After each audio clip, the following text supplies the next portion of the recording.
Ilang beses ba tayo magpapatawad sa nagkasala sa atin? Sabi nila, sapat ang isa o 2 beses. Ngunit ang tugon ni Jesus sa tanong na ito, 77 beses.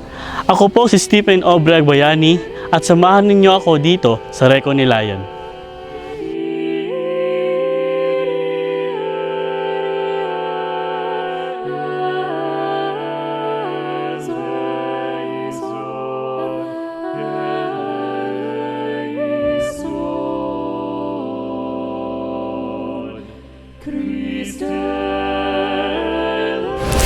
Sa ating ebanghelyo ngayon, binigyang diin ni Jesus ang kahalagahan ng kapatawaran sa ating kapwa dahil ang Diyos ay mahabagin at mapagpatawad ng walang hangganan.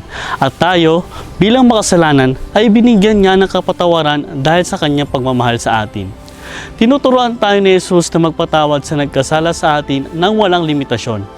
Karamihan sa atin ay gusto ng kapatawaran at konsiderasyon kapag tayo ay nakagawa ng pagkakamali. Pero sa sarili natin ay hindi natin nais na magpatawad. Nais natin na tayo ay kaawaan, ngunit hindi naman tayo magbibigay ng awa sa iba.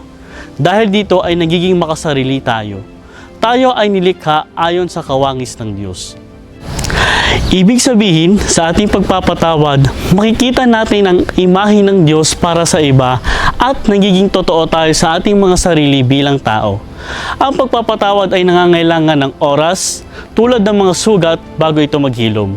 Gayon din ang Diyos. Hindi na tayo minamadali para magpatawad.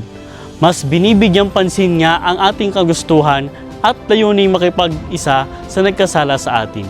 Mga kapatid, ang pagpapatawad ay hindi katulad ng pagkalimot. Parang itong isang sugat na nagiging marka at nariyan na sa pagtatagal ng panahon.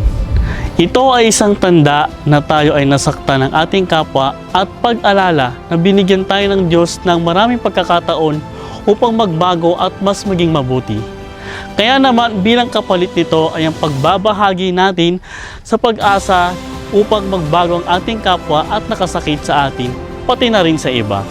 Sa ating pagpapatawad, nariyan lagi ang pagmamahal.